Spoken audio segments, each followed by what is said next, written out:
혹시 이런 생각 해보신 적 있으신가요? 나는 열심히 사는데도 왜 여전히 제자리일까? 이 책은 그 질문에 대한 답을 아주 현실적으로 이야기합니다. 오늘은 부자가 되는 방식이 아니라 부자가 생각하는 방식을 함께 살펴보겠습니다.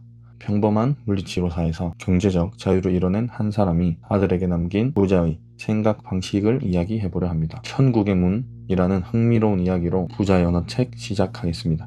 성인 4사람이 죽어 천국으로 갔다. 문 앞에는 성 베드로가 4권의 책을 들고 서 있었다. 그 책들에는 이들의 일생이 각각 기록되어 있었다. 맨 앞의 남자의 책에는 이렇게 기록되어 있었다. 평균적인 지성과 능력으로 가족을 부양했다. 자신의 삶에 성실했고 지역사회에 봉사도 많이 했다. 성 베드로가 고개를 들며 말했다. 주어진 시간을 잘 썼군요. 당신을 저 아래쪽으로 내려보내야겠어요. 지역사회의 기둥으로 살았던 삶을 다시 살 수 있게 될 겁니다. 휙 연기가 피어오르더니 남자가 사라졌다. 다음으로 한 여성이 앞으로 나왔다. 성 베드로는 얇디-얇은 그녀의 인생록을 보고는 몇 번 한숨을 쉬었다. 당신에게도 똑같은 능력과 지성이 있었습니다. 하지만 당신은 그것을 사용하지 않았어요. 일을 회피했고 게을렀고 그 결과 경박한 삶을 살았지요. 당신은 젖소로 태어날 겁니다. 게으르게 풀이나 뜯다가 도축되겠지요. 휙 연기가 피어오르더니 여자가 사라졌다. 냉혹한 판결이 내려진 뒤에 다음 사람이 황급히 앞으로 나왔다. 성 베드로가 무서운 시선으로 책을 넘기는 동안 중년 남자는 초조하게 기다렸다. 당신은 세상 누구보다 뛰어난 작가의 재능을 가지고 있었군요. 글을 써야겠다는 내면의 욕구도 있었지만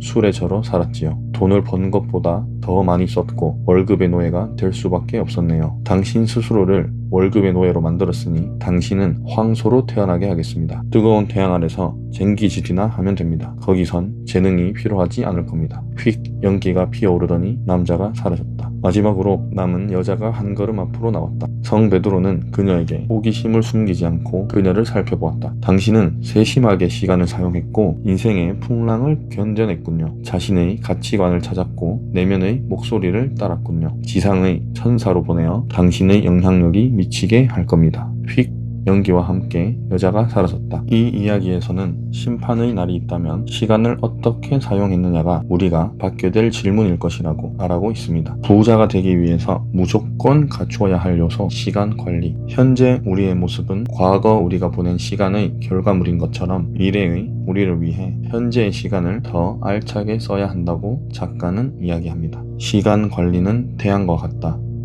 모든 것이 그 주위를 돌기 때문이다.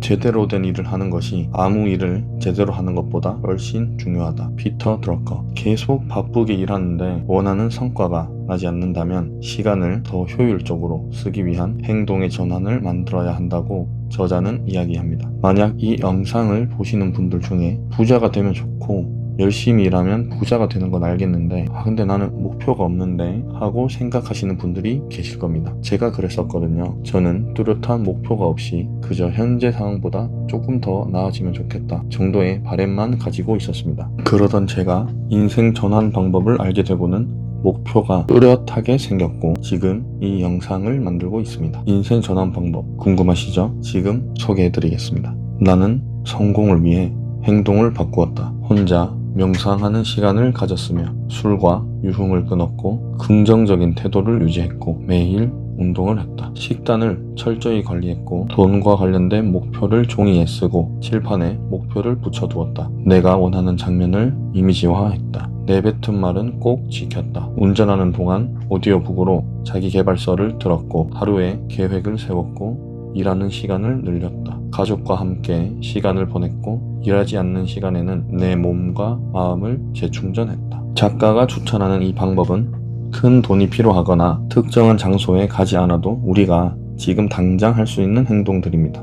인생을 바꾸고 싶으신 분들이라면 이 방법을 해보시길 적극 추천드립니다. 삶이 분명하고 단조로워지면서 정신이 디톡스되는 느낌을 느끼실 겁니다. 두 번째 인생 전환 방법은 여가 시간을 희생할 수 있는 것 찾기입니다. 저는 하고 싶은 일을 찾는데 정말 많은 시간을 썼습니다. 여행도 다녀보고 유명한 사람의 유튜브도 보고 인맥을 통해서 부자들도 만나보았습니다. 하지만 저에게 답을 줄 수 있는 것은 없었습니다.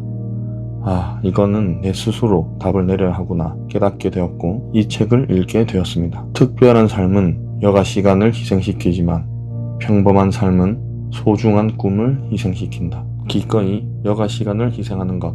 그것이 제가 하고 싶은 일이라는 것을 알게 되었습니다. 저는 그게 독서였고 독서한 내용을 지금 영상으로 만들고 있습니다. 혹시나 저처럼 하고 싶은 게 무엇인지 고민하시는 분들께 추천드립니다. 여러분들이 여가 시간에 가장 많이 시간을 보내시는 분야가 무엇인가요? 그곳에 정답이 있을 확률이 매우 높습니다. 당신이 할 수 있는 것을 해라. 당신이 가지고 있는 것으로 지금 있는 자리에서. 루즈벨트. 성공한 사람들이 명상을 매일 했다는 이야기를 들어보신 적 있으시죠? 이 책의 저자 존 소퍼릭도 명상의 효과에 대해 자세히 이야기합니다. 미래는 진공 상태였다. 그 진공 상태를 채우는 것이 내 목표였다.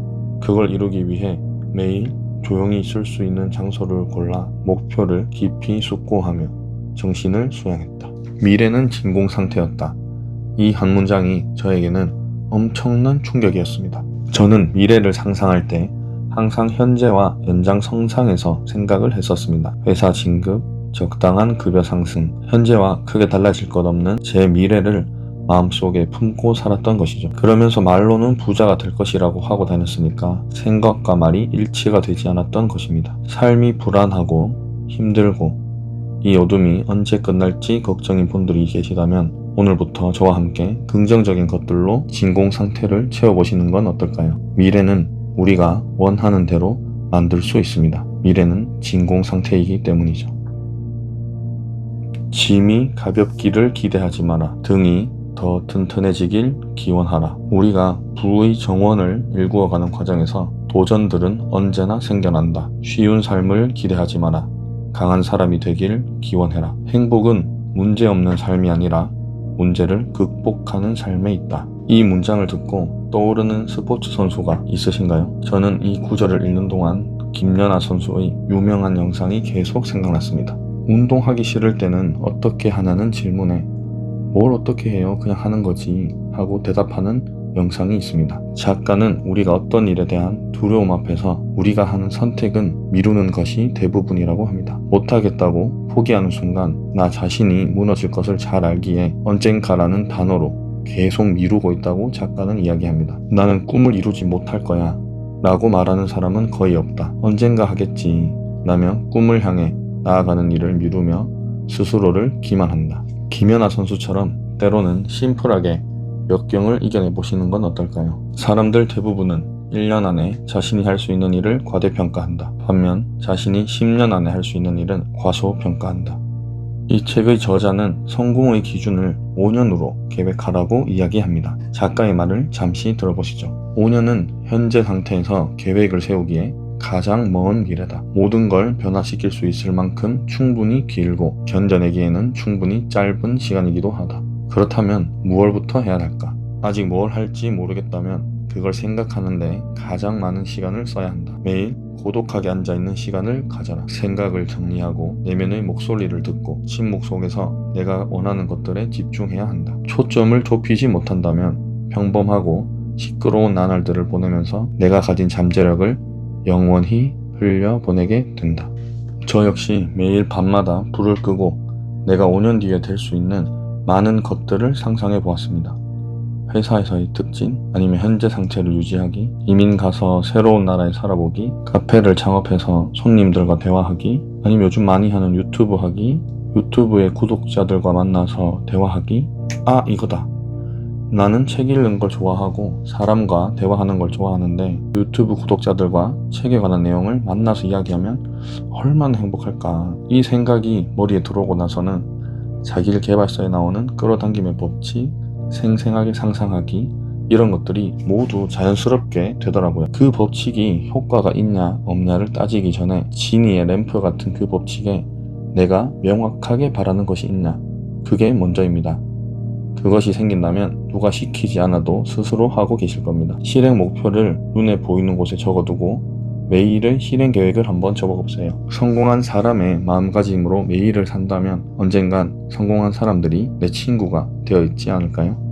비현실, 이루기 어렵다고 여겨지는 것. 독수리와 닭의 이야기를 하나 들려드리겠습니다. 옛날 어느 농장에 독수리가 한 마리 있었다. 이 독수리는 닭장에서 닭과 함께 자라 닭이 자기 가족이라고 생각했다. 하지만 커갈수록 가족들과 맞지 않았다. 독수리는 가족들과 다르게 땅을 파서 벌레를 잡는 데 소질이 없었던 것이다. 흥미도 없었다. 그러던 어느 날 닭장 위로 큰 독수리 한 마리가 훨훨 날아갔다. 그걸 본 독수리는 가족들에게 나도 저렇게 날 수 있을 것 같다고 이야기를 했다. 가족들은 비웃었고 비현실적이라며 땅 파서 벌레 잡는 연습을 더 하라고 했다. 그 말을 들은 독수리는 우울해졌다. 비현실적이라고 말하는 가족들의 만류에 비행 연습조차 해보지 않았다. 그러던 어느 날 가족들이 다 잠든 저녁, 한 번 더 날아가는 큰 독수리를 보고 자기도 모르게 날개를 펴고 땅을 밟고 날아올랐다. 이게 어찌된 일일까? 큰 독수리만큼 높이 날아올랐고 땅에서는 잘 보이지 않던 먹이가 하늘에서는 미세한 움직임까지 포착할 수 있었다. 독수리에게는 하늘의 지배자가 되는 일이 닭이 되는 것보다 더 쉬웠다. 이 이야기의 교훈이 독수리가 되어라가 아닙니다. 독수리는 자신에게 재능이 없는 활동에는 전혀 관심이 없었습니다. 그런데 자신의 강점과 하고 싶은 일을 찾았을 때 닭에게는 어려웠던 일이 독수리에게는 쉬웠다는 겁니다. 우리도 닭장의 독수리처럼 사회 속에서 사회화된 생각 안에서 살아가고 있음을 부정할 수는 없을 겁니다. 저 역시도 회사 선배들이 하는 틀에 갇힌 이야기를 매일 들을 수밖에 없으니까요. 그럼에도 불구하고 우리는 계속해서 자신의 강점과 방향을 찾아야 합니다. 물론 어렵습니다. 현재 주어진 삶을 견디기에도 버거울 때도 많습니다. 그래도 그 불편의 다리, 고통의 계단을 견디고 감내하다 보면 어느새 체력이 길러지고 내 여가 시간을 할애하고 있는 모습을 보고 계실 겁니다. 나만의 독수리를 찾는 방법에 정답은 없습니다. 하지만 조그만 팁을 드리자면 여러분들이 가장 쉽게 할 수 있는 일이거나 남들이 칭찬해주는 나의 장점, 그것에 귀 기울여 보세요. 그곳에 여러분의 독수리가 숨어 있을 겁니다. 우리가 계속 부자가 되는 방법이 아니라 부자의 생각을 이야기하고 있습니다. 이번에는 초과 근무, 야근에 대해서 한번 생각해 보겠습니다. 우리는 흔히 야근을 안 좋은 것이라고 생각합니다. 부정적인 인식이 강하죠. 왜냐하면 우리가 야근을 하든 안 하든 내 수입에 큰 변화가 없기 때문입니다. 그런데 만약 사장님이 오늘 야근하는 직원에게 1,000만 원씩 주겠다고 하면 어떨까요? 아마 서로 기쁜 마음으로 자발적으로 야근을 할 겁니다. 야근이라는 희생에 돈이라는 목적이 생긴 겁니다. 이처럼 이 책의 저자는 자신이 가장 원하는 것과 지금 원하는 것을 맞바꾸라고 합니다. 그러면 여러분의 목적이 달성 가능하다고 합니다. 프리드리히 니체의 말로 정리하겠습니다. 살아야 할 이유가 있는 사람은 거의 모든 일을 견딜 수 있다. 경제적 공포에 대한 부자들의 생각. 제 사례를 잠깐 이야기 드리겠습니다. 회사에서 선배들과 이런저런 이야기를 하면서 미래에 대한 불안함을 이야기한 적이 있습니다. 제가 물어봤습니다. AI 때문에 미국에서는 대규모 해고가 이어지고 있는데 우리나라도 그렇게 되면 어떡하죠? 또 우리 회사가 그렇게 되면 어떻게 하죠? 선배들이 대답했습니다. 우리나라는 해고가 미국처럼 쉽지는 않아. 인구도 계속 줄어들고 일할 사람이 반드시 필요하다. 너무 걱정하지 마. 우리 팀 장대리가 힘든 것 같은데 우리 오늘 한잔 할까? 그렇게 갑작스런 회식을 하고 집에 와서 혼자 생각이 들었습니다. 뭐지? 나는 이런 결론을 생각한 게 아닌데 다들 걱정이 안 되시나? 아니면 내가 너무 걱정이 많은 사람인가? 너무 답답해서 부자의 언어책을 집어들었고 해답이 될 만한 구절이 나타났습니다. 사람들은 나만큼 굶주려 있지 않다. 그 사람들은 생존이 두렵지 않아. 그저 파산하지 않고 사는 인생에 만족하지. 저축이 없다는 것도 두려워하지 않고 그래서 그들은 나만큼 열심히 일하지 않는다. 아마 이런 물음이 생기는 분들이 많으실 겁니다. 열심히 할 의지도 있고 고통도 감내할 준비도 되어 있다. 그렇지만 뭘 해야 할지 모르겠다. 내 인생을 걸고 싶은 게 무엇인지 찾지를 못하겠다. 저 역시도 그랬고 이 책의 저자도 우리와 똑같은 물음을 가졌었던 것 같습니다. 이에 대한 해답을 이 책에 남겨두었습니다. 나는 매일 빈 종이를 꺼내 아이디어가 떠오르길 기다리며 마음속으로 많은 것을 상상하는 시간을 가졌다. 떠오르는 생각은 무엇이든지 적었다. 그리고 경제적 자유를 추구해야겠다는 목표가 생겼을 때 그 아래에는 어떻게 이룰 수 있을까를 쓰고 매일 5개씩 아이디어를 적었다. 이 과정은 나에게 수많은 해결책을 평생 안겨주었다. 여러분, 유튜브나 챗GPT를 잠시 뒤로 하고 빈 종이를 꺼내보세요. 그리고는 머릿속에 떠오르는 것을 전부 손으로 한번 써보세요. 뭐지? 왜 이런 게 떠오르지? 하는 기분을 느끼실 겁니다. 그 과정이 몇 달 동안 습관이 되면 제가 느꼈던 독수리가 된 기분을 느낄 수 있을 겁니다. 오늘은 부자의 언어라는 책으로 부자가 되는 방법이 아닌 부자의 생각을 배워보는 시간을 가졌습니다. 헨리 포드의 명언으로 이 영상을 마무리하겠습니다. 당신이 할 수 있다고 생각하든 할 수 없다고 생각하든 당신 생각이 옳다. 감사합니다. 시간매표소였습니다.